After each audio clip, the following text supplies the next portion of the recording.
Okey, bertemu kembali. Hari ni kita nak buat apa? Hari ni kita nak tukar brake pad. Brake pad brand Bendix General City ni.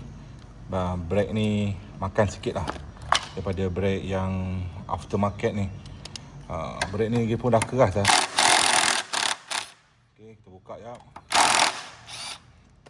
Okey, kita buka 2 skru ya. Tukar brake pad ni 2 skru ya. Okey, dah buka 2 skru ni. Okey. Tu kita buka bawah ni. Dia ada pin. Kat bawah satu lagi ni pun ada pin. Okey. Korang cabut. Mana cabut lah? Mana pin dia? Saya cabut dah. Pin dia dah cabut. So korang tekan belakang ni. Korang tarik atas ni. Tarik atas ni. And dia dah tercabut. Brake pad dia dah keras. Dah lama agaknya dia dah keras. Okay. So apa, kita spray sikit dengan brake cleaner.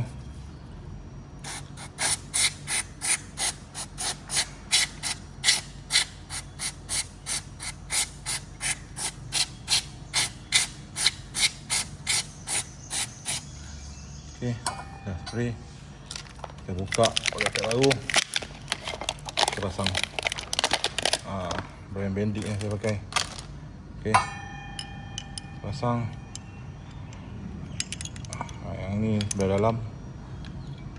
Tutup dia. Ni okey, masuk.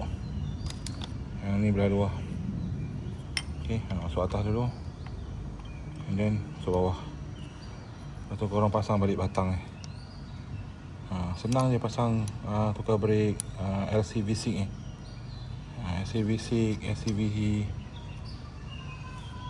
V1 sampai V6 senang je, lebih kurang je.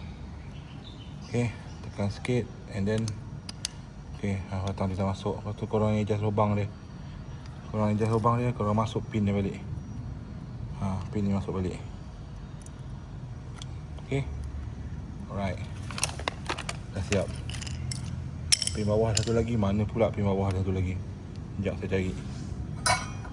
Okay, dah jumpa. Korang dah pasang pin atas ni. Korang pasang pin bawah dah pula. Dia ada 2 pin ni. Tekan.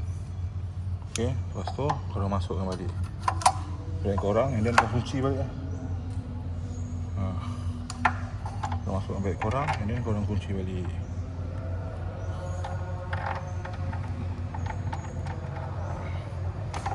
Ya, macam mana?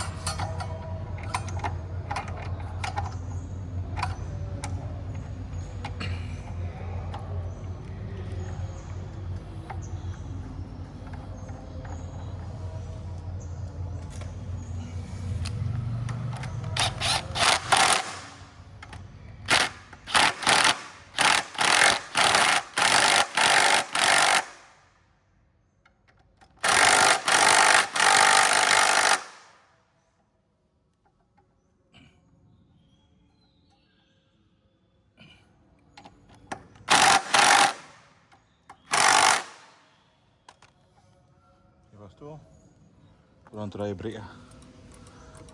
Brake sampai dia melekat.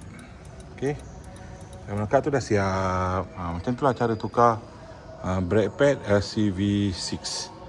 Kalau V8 pun sama juga, cuma dia punya ni lain sikit lah. Dia punya bentuk dia lain sikit sebab dia lebih kepada Y15. Kalau V6 ni sama je, SC lain. Alright, itu saja video saya untuk kali ni. Jangan lupa like, comment, share video ni kawan. Last sekali guys, tolong subscribe guys. Okay, siap tukar dah.